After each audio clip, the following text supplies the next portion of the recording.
bonjour. Qu'allons-nous review aujourd'hui? Est-ce que vous connaissez Brave? Alors, Brave est un rappeur assez peu connu par rapport à beaucoup de rappeurs, qui est assez proche de Medine, de Kerry James, d'un peu tout ce monde-là. Je l'ai connu avec une musique que j'ai adorée qui s'appelle Prolétariat, qui est absolument géniale, qu'il faut écouter. Il a fait un album l'an dernier, en 2015, donc il y a quasiment pile poil un an, c'était genre février 2015, un truc comme ça, qui s'appelait Souffrance, un espèce de jeu de mots donc parce que c'est Sous France, qui était un album très sympa, assez varié, avec pas mal de choses, c'était cool.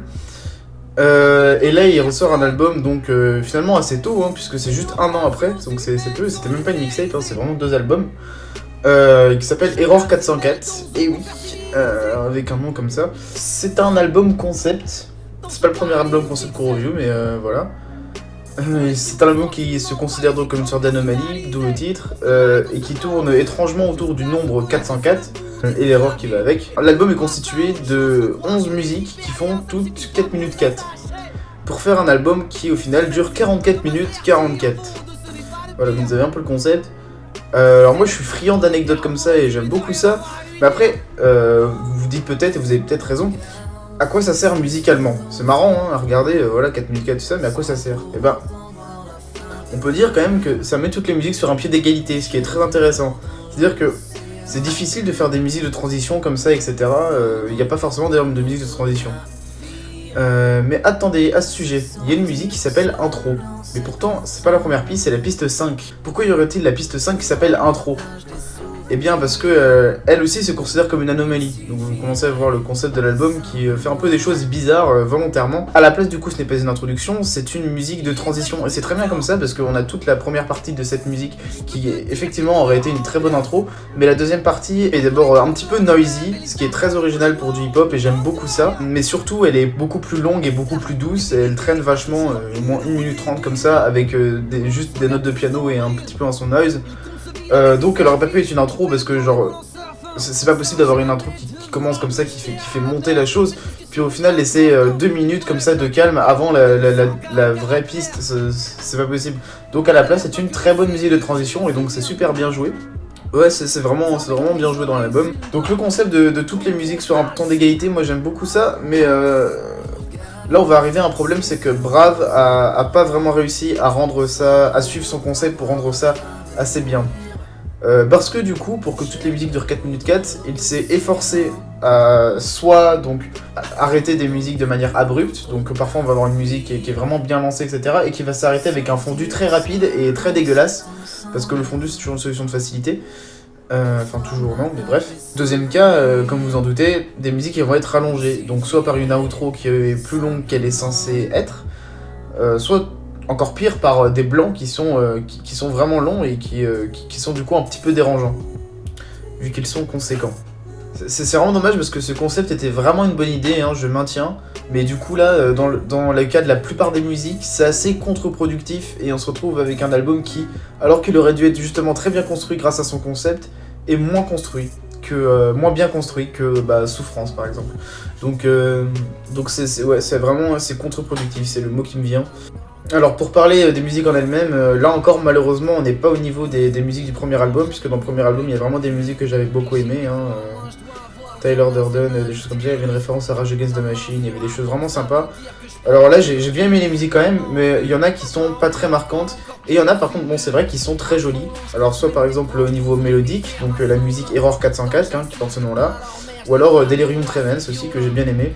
Donc par contre ce que j'ai bien aimé, même si c'est pas, on va dire, aussi bien maîtrisé la plupart du temps que dans Souffrance, il y a quand même des expérimentations, il y a plus d'expérimentations que dans Souffrance, et ça j'ai bien aimé, il y a un côté noisy, encore une fois, c'est très original.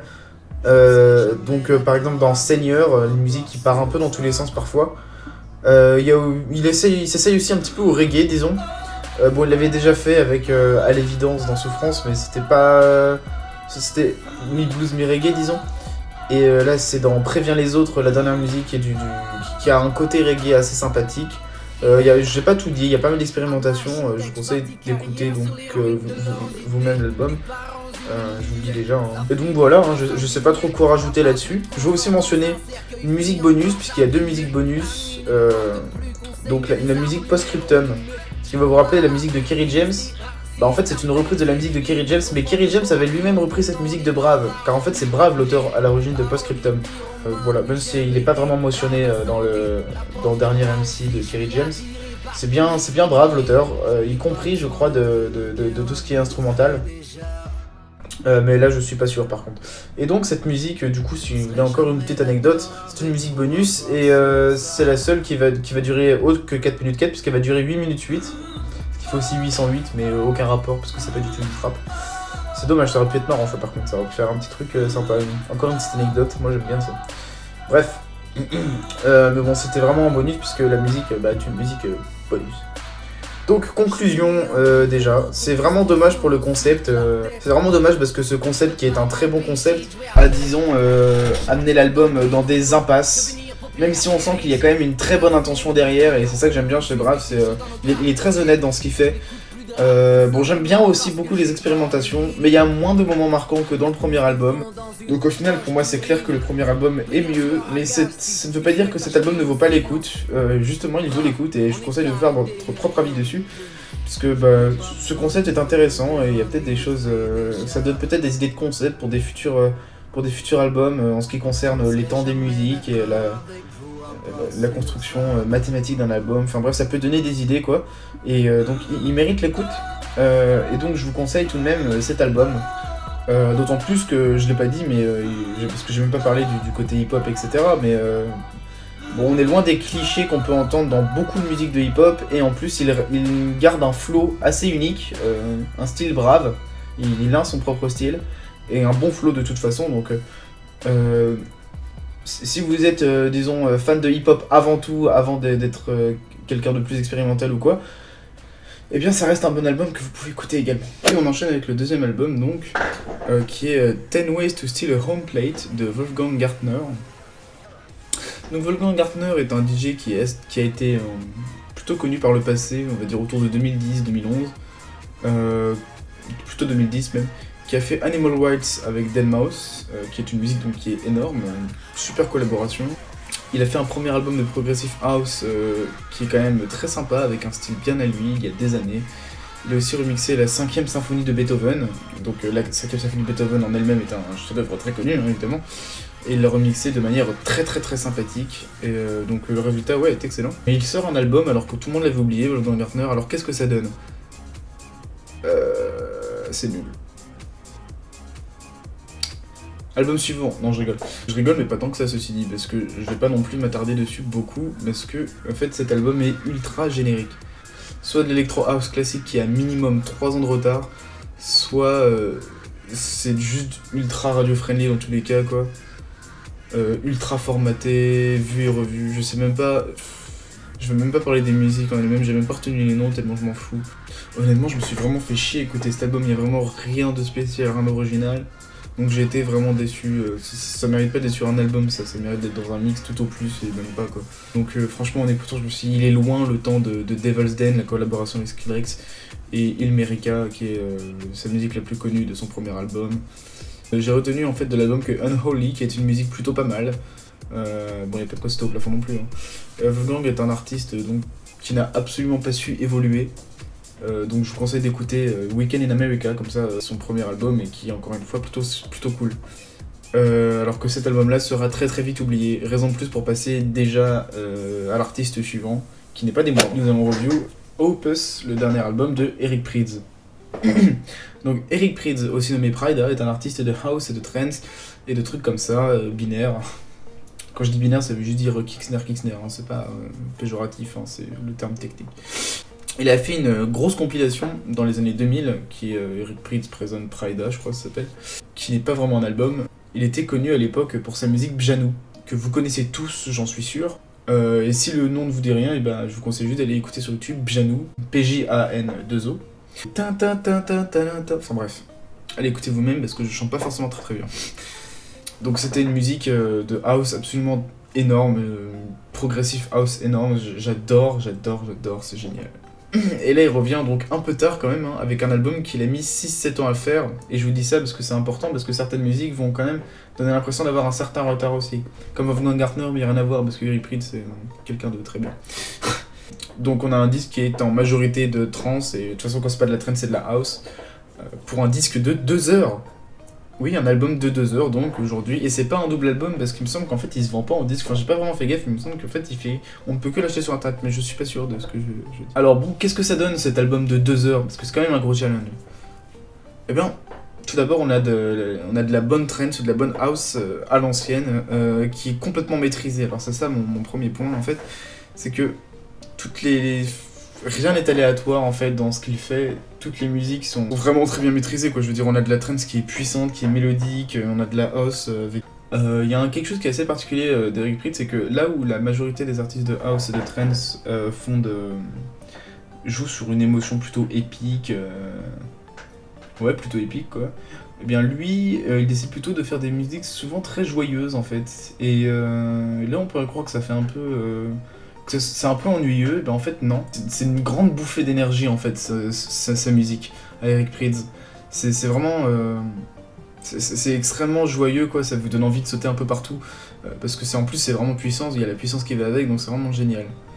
Mais c'est pas tout, donc dans cet album, l'album est très très très varié. On passe de la trance electro house des années 2000, mais aussi un espèce de mélange sympathique, par exemple, entre les années 80 et les années 2000, hein, donc par exemple avec Black Dice, qui est la deuxième piste, ou Breathe, qui est une musique avec Rob Swire, qui est le chanteur de Pendulum, et qui est aussi derrière Knife Party. Donc Rob Swire, un mec qui est un peu partout, très souvent. Donc là, ouais, on a des influences des années 80 avec des bons gros synthés à l'ancienne. Donc je crois que dans Black Dice aussi, le tempo est beaucoup plus lent que pour ce qu'il fait d'habitude. Donc il essaie quand même des choses et c'est vraiment très sympa. Il y a une musique aussi qui est de trance par définition, mais pourtant qui est complètement sans batterie. Donc ce qui est assez original, parce qu'en fait, vous prenez une musique de progressive house avec le côté progressif habituel, etc., les automations, c'est-à-dire les progressions dans les effets, etc., partout, mais en fait sans batterie. Pour une musique qui est quand même longue, et pourtant on se fait pas chier parce que c'est très beau. Et cette musique, donc, c'est Sunset at Café Mambo, donc on peut considérer comme musique de transition, ce qui au final est assez cohérent parce que même si la musique est longue, c'est sur une musique de transition sur un album de 2 heures, et en fait on peut se le permettre du coup. Alors que ça avait été sur un album de ne serait-ce qu'une heure, 6 minutes, ça aurait pas pu être une vraie musique de transition, ça aurait été un peu chiant. Là ça va, parce que tout est agrandi à l'échelle, et c'est pas dérangeant de tout écouter sur une expérience de 2 heures. Et puis enfin, on peut dire aussi que sur l'album, il y a un grand niveau de détail, qui feront que vous allez écouter l'album plusieurs fois, même pour 2 heures. Et ça, c'est vraiment la marque d'un bon artiste, parce que vous donnez l'envie de réécouter un album de 2 heures plusieurs fois, c'est pour écouter à chaque fois de nouvelles choses, c'est vraiment... Bah, ça témoigne d'une grande qualité. Vu que là j'en dis que du bien, et puis on va quand même un peu chercher la petite bête. S'il y a un petit défaut qu'on pourrait donner à l'album, ce serait que parfois, vu que certaines musiques ont été faites il y a 3-4 ans, que ça soit un album que maintenant, et bien on peut sentir un petit peu un retard sur l'album, un certain décalage entre certaines musiques. Mais c'est pas si dérangeant que ça, parce que l'artiste a quand même bien un style à lui, pas comme Wolfgang Gartner qui a complètement perdu le sien. Là il y a quand même un style à lui, quelque chose d'assez unique finalement, qui font que c'est vraiment pas dérangeant, donc voilà. Et enfin, donc j'ai parlé des musiques qui m'ont marqué, qui est sûrement donc peut-être le meilleur point de l'album. Donc Liam, qui est la première piste de l'album, qui est une très belle musique de trance. Generate, qui est encore une musique de trance, parce que là je vais parler que de la trance, parce que franchement honnêtement c'est ce qui fait le mieux quoi. Mais tout le reste est bien. Generate, qui est vraiment super bien aussi, et Opus, alors là la musique du même nom de l'album. Alors là, fallait que je prenne un petit temps pour en parler parce que Opus, j'ai vu un peu partout sur internet déjà que tout le monde est d'accord pour dire que cette musique est absolument énorme.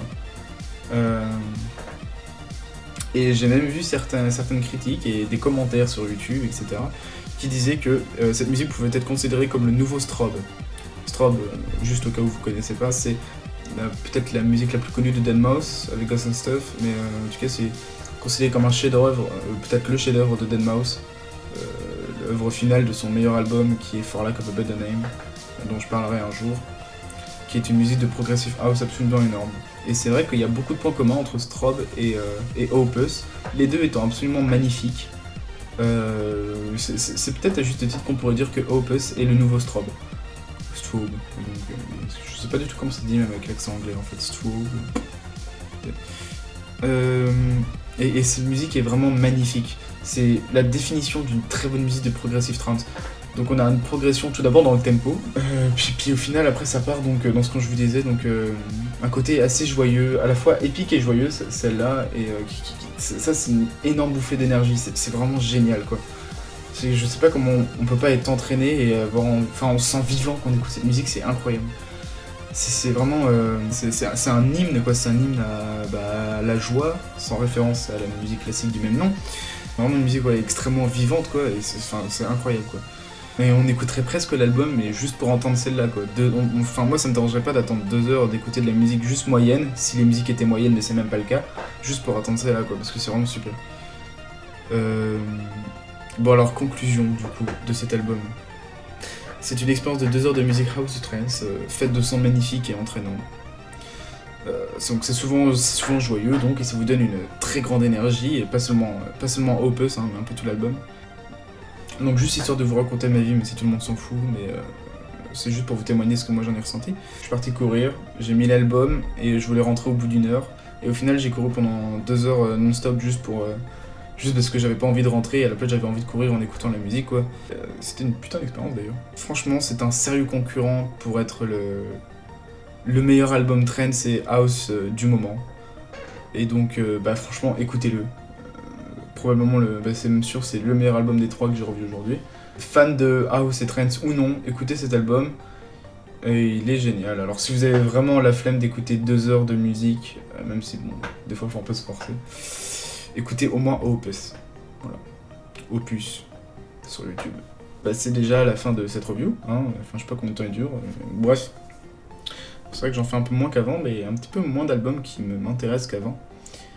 Et donc, je vous dis salut et à la prochaine.